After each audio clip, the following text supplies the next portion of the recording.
Betty Brosmer is known by many titles. She is known as the First Lady of Fitness because she has done a lot for the fitness community. She was also one of the figures, one of the women that was used as an example for Barbie. I mean, look at her figure. I can see why, right? She was also one of the first real supermodels. She was everywhere, but she was also a pinup girl, and she really fought for herself. We are going to talk about the whole Playboy thing. We do so many tragic stories on this channel where the women in the golden age were used up. I even did a video for Betty Page. She was a pinup model also. I'll pin that in the comments, but the system just used them up and destroyed these women. And sadly, they just didn't really fight for themselves. And so Betty's story really warms my heart because she was not going out like that. She fought for and demanded her respect and stood up against people. She stood up for her beliefs. She stood up for her rights and didn't really waver with that. And I think you guys will be proud of her too. In the Gilded Halls of Fame, Betty Brosmer Weeder holds an irreplaceable spot. Her shockingly stunning figure, with measurements once boasting a 37 to 18 to 36 silhouette, made her an unforgettable sight. Her platinum blonde hair, reminiscent of Marilyn Monroe's iconic look, and her infectious smile placed her on a pedestal as the first true supermodel. Steve Sullivan, an author with an extensive collection of books on glamour girls, says, "There was a glow, an incandescence about Betty that was not to be found in any other model. This radiant charm was not just skin deep. Beneath her dazzling exterior laid a woman of substance, a woman who was more than just her beauty pageant victories and modeling gigs, which were in the hundreds, including magazine spreads, calendars, album covers, billboards, and life-size retail store cutouts. Before she could even celebrate her 20th birthday, she had a crown collection numbering over 50, with her radiant face gracing more than 200 magazine covers. Yet behind the lens and under the limelight, her story was even more intriguing. Betty Brosmer, later known by her married name Betty Weeder, wasn't just a pretty face. She was an American former bodybuilder and physical fitness expert. Her fame and influence extended beyond the glossy pages of fashion magazines. She was also known, like we stated, as the First Lady of Fitness, a title she wore with pride. And I know you guys are looking at her snatch waist like, Kareen, are you going to do a beauty segment for her? We want to know her fitness secret. I got you guys. She is 94 right now, and she looks good. I will show you guys some pictures towards the end of the video, just how well she aged. She just aged so, oh my god, probably the best one thus far. Best one thus far. That aged just so gracefully. But we will get into her beauty secrets. Don't worry, I got you. Today, her legacy continues to inspire with a fan page dedicated to her, garnering over thousands of likes. Her impact on the world of fitness and modeling is undeniable, and her story is one of ambition, hard work, and an unyielding spirit. Betty Brosmer Weeder, the mid-century pinup with the impossible waist, is indeed much more than just a pretty face. We're going to get into the scandal with Playboy and all of that as we stated. But before we get into all of this, hey friend, welcome to my channel, Kareen Allude, where we deep dive and break down the most iconic stars through history. If you're not yet subscribed, please be sure to do so. And if you're already subscribed, please turn on your notification bell so you never miss an upload. Now let's go into her childhood. I couldn't really find pictures of her childhood, so use your imagination. So born under the California sun in Pasadena on August 6, 1929, Betty Brosmer was the offspring of Andrew Brosmer and Venla. She spent her early years frolicking in the charming town of Carmel until she was about 10 years old when she moved to the bustling city of Los Angeles. Despite being petite and slight, young Betty embarked on bodybuilding and weight training even before hitting her teenage years. Raised by her sports enthusiast father, she shone in youth athletics and was known as something of a tomboy. She was very athletic and played a lot of sports, and it was known that whenever she would play in teams, everyone would want her on their team. Betty's journey into the limelight started at the tender age of 13 when a photograph of hers was featured in the Sears and Roebuck catalog. The following year, an excursion to New York City with her aunt led her to pose for a professional photographic studio. One of her photos caught the eye of Emerson Television and was used in commercial advertising. This image became a sensation, gracing national magazines for several years later. Soon after returning to Los Angeles, she was invited to pose for two of the most renowned pinup artists of the era, Alberto Vargas and Earl Moran. Encouraged by her success, her aunt took her back to New York City in 1950. This time, they made the city their home.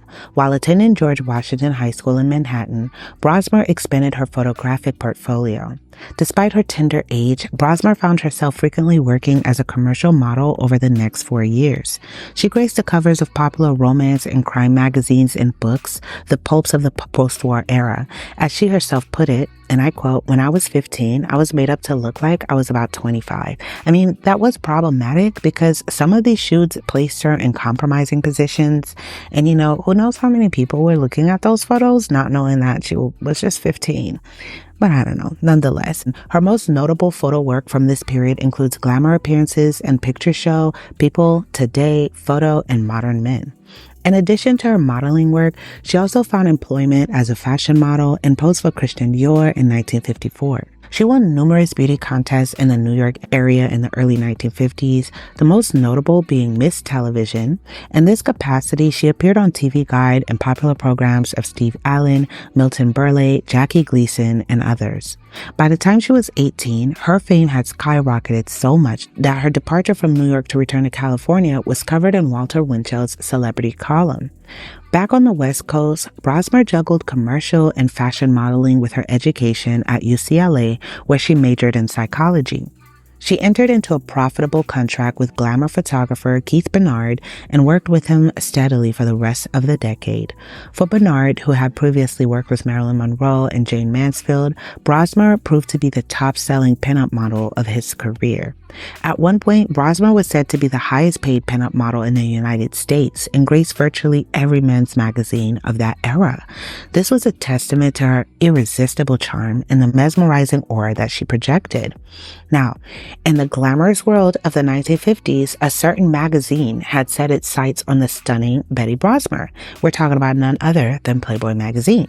So Playboy magazine, always on the prowl for the next big sensation, pursued Brosmer relentlessly for an exclusive pictorial. But in their minds, they wanted her to bear it all on screen, right? Really get that shot because she was known to have never bared it all before. They were so taken with her that they set up a photo shoot in the luxurious Beverly Hills, yet the sultry siren refused to bear it all for the camera. She was like, absolutely not. I'm not doing that. Yeah, I take these siren-like photos and stuff, but I'm doing it in artistic form and I never want to really show my body. That was her argument to Playboy, but they were not happy about that. Brosmer, known for her enchanting beauty and impeccable professionalism, declined any bare posing, as she eloquently put it, and I quote, "I wore sort of a half bra, a low demi bra with nothing showing, and that's what I thought they wanted." End quote. Playboy, however, had other expectations. What ensued was a scandalous saga where Playboy threatened a lawsuit over the alleged breach of contract and was really trying to blackball her as much as they could. The photos, devoid of any bareness, were sold to Escapade magazine and found their way into the publication's anthology issue Escapade's Choices #3. Brosmer maintained her stance and never did any bare or semi-bare modeling throughout her long career, stating, and I quote, "I didn't think it was immoral, but I just didn't want to cause problems for others. I thought it would embarrass my future husband and my family," end quote. And Playboy ended up dropping the lawsuit because she just stood her ground and how bad it would look for their magazine, right? That if they went over a young lady because she refused to bear it all, it was going to look really bad and would face, even back then, there wasn't really cancel culture, but they were going to get canceled. People didn't play, about stuff like that. They was going to be really like, listen, that's really shady that you're suing someone because they didn't want to bear it out. So they tucked their tails in between and dropped the lawsuit, and she had that victory. You go, girl. Okay. This makes me so happy because we see even in our Kate Moss video, how Kate Moss said she was so uncomfortable throughout her modeling career. She was a minor and they were having her take off her top and stuff like that and be bare in photos. And she felt like she could not say no because it was part of the game. It was part of contracts. And when they come with these contracts, it's stiff, it's heavy. If you stand up for yourself, they'll blackball you.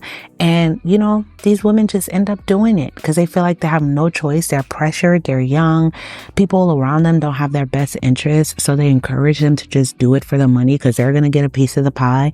And so it's so refreshing to see someone just stand up up for themselves and not fall for that, okay? She ended up marrying her future husband at the time that she was speaking about. She wasn't even married yet, and she was already thinking of her future husband, right?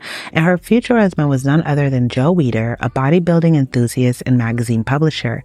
He first became aware of Brosmer through his contact with Keith Bernard, a well-known photographer in the fitness industry. Weider was smitten with her, and Brosmer's first photos for a Weider magazine appeared as a 4-page layout in Figure and Beauty in December 1956. From then on, Weider regularly sought out her work among Bernard's submissions, and she quickly became his favorite model. Their professional relationship soon blossomed into a personal one, bound by their shared interests in fitness and psychology. After their first face-to-face meeting in 1959, the chemistry between them was undeniable, and they were married on April 24th, 1961. This marked Joe Weider's second marriage, and although he had a daughter from his previous wife, he and Brosmer didn't have any children of their own. Their marriage, however, would stand the test of time, lasting over 50 years until Joe Weider's death in 2013 at the age of 93. And they take so good care of themselves. After her fairy tale wedding to Joe Weider, Betty Brosmer did say goodbye to her pinup days. She was far from disappearing from the public eye, though. Now known as Betty Weider, she continued to be a photographer's delight, frequently appearing in Weider's publications promoting an array of fitness products. Her captivating allure remained undiminished even as she transitioned from pinup queen to fitness guru. Her face, a beacon of beauty and health, graced the covers of various Weider titles like Gem, Vigor, and Muscle Builder. And throughout the swinging 60s and the disco-crazed 70s, she was featured in numerous pictorial layouts, often sharing cover spaces with champion bodybuilders of the day. The likes of Arnold Schwarzenegger, Dave Draper, Frank Zane, Mike Metzer, and Robbie Robinson were all lucky to share a frame with her. Her final cover shot was a memorable one on Muscle and Fitness in May 1988 alongside Larry Scott. But Betty wasn't just a pretty face. She was also a prolific writer. Under her marital name, Betty Weider, she served as a regular contributing writer for Muscle and Fitness for over 3 decades. Her writing evolved over time, focusing on her monthly M&F columns, Body by Betty and Health by Betty. She also worked as an associate editor for the female-oriented Weider magazine, Shape. Alongside her husband, she authored 2 comprehensive fitness guides, the Weider Book of Bodybuilding for Women and the Weider Body Book. In collaboration with Joyce Vidral, she designed an all-ages workout regimen for women, aptly titled Better and Better, published in 1993. In 2004, the Weiders made a significant contribution to the world of physical culture. They donated a whopping $1 million to the University of Texas at Austin. This generous gift supported the physical culture collection of the H.J. Letcher Stark Center for Physical Culture and Sports, leading to the establishment of a permanent exhibition space. Today, it is known as the Joe and Betty Weider Museum of Physical Culture, a testament to their dedication and contribution to the world of fitness and bodybuilding. Now, let's get into her beauty secrets, right? Because I know that's what you guys were waiting on. So Betty Brosmer, the beauty who took the world by storm, was not always a picture of strength and grace. As a child, she was small and slender, but even back then, she yearned for more from her petite frame, more strength, more power, so she got into bodybuilding. Barely into her teens, she had an unusual fascination for fitness that led her to the weight room. As she lifted weights and built muscle, she transformed from a frail girl into a formidable athlete known as a tomboy in school. Not only was Brosmer a breathtaking beauty, but she also had a sharp mind that understood her worth. She became the first model to demand rights to her photographs, a bold move that paid off handsomely. She soared to become the highest paid glamour model of the 1950s, all thanks to her impeccable figure that left people gasping. Naturally, everyone wanted to know the secret behind her hourglass form, and to this, Brosmer credited a combination of nutrition, exercise, and genetics. She's real honest about that. Genetics do play a role in that hourglass figure, okay? Her diet was balanced and wholesome, packed with lean proteins, fruits, and vegetables, while avoiding processed foods. She committed to daily strength training and aerobic activities to sculpt her muscle and burn fat. But Brosmer was more than just a fitness enthusiast. She was a staunch advocate for body acceptance and self-love. She believed that women should embrace their unique body types instead of striving to fit into a specific mold. Health and happiness, according to her, were the ultimate goals. This brings us to the infamous corset diet, a method famously used by pinup models during that era and has been speculated to be what Betty Brosmer used. Also, her and her husband, when he was alive, they used to sell body shapers and things like that would have you snatched and help you lose weight, etc. But what is a corset diet? Albeit known then as waist training, which many of you guys already know about, some experts claim that the corset diet can shrink your waist by a staggering 4 to 5 inches. How does it work? The corset tightens around the tummy, reduces your food capacity, and triggers a feeling of fullness sooner. Eating only while wearing the corset can lead to weight loss. Additionally, it improves posture, giving the torso a longer appearance. There's nothing new under the sun because people are doing that today. If you go to the gym, your local gym right now, you'll see even men have started to work out with like body shapers on and, I don't know, male corsets, but corsets were originally designed for men back in the days to help with their spine and stuff like that. It wasn't even for women, and women started wearing it after. So there's nothing wrong with that. Comment below your thoughts. I was just so happy that this was not one of those cases. She's still living. She's happy. She's thriving.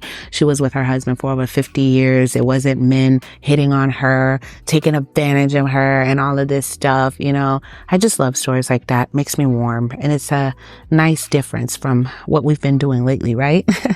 But comment below, who else would you guys like me to add to your list? I love you guys so much. Thank you for tuning in. If you like the music you're listening to, the link is in the description. Until next time.